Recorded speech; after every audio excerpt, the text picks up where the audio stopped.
தன்னுடைய வாழ்க்கையில திருமணமே செய்து கொள்ளாம, மணமகளே மருமகளே வா வா, உன் வலது காலை எடுத்து வைத்து வா வா அப்படின்னு இவர் பாடிய பாடல் தான் தமிழகத்தின் பெரும்பாலான மணப்பெண்கள் தங்கள் புகுந்த வீட்டிற்கு போகும்போது அங்கு வரவேற்பு பாடலாக இன்றைக்கும் கேட்டு மகிழ்றாங்க.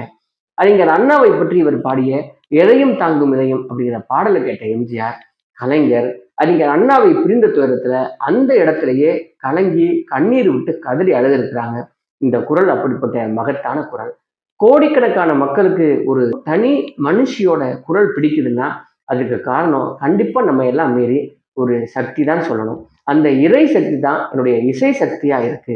என் உயிர் இருக்கும் வரை நான் பாடிக்கிட்டே இருப்பேன். பாட்டு தான் என்னுடைய உயிர், பாட்டு தான் என் மூச்சு அப்படின்னு அடிக்கடி இவர் சொல்லுவார். எல்லா தெய்வங்களையும் வணங்கினாலும் எனக்கு பிடித்த தெய்வம்னா அது அன்னை வேளாங்கண்ணியும் பிள்ளையாரும் தான் இவர் சொல்லியிருக்கிறார். என்னுடைய மனம்தான் கோயில்னு நினைப்பேன். நம்ம மனசுக்கு பதில்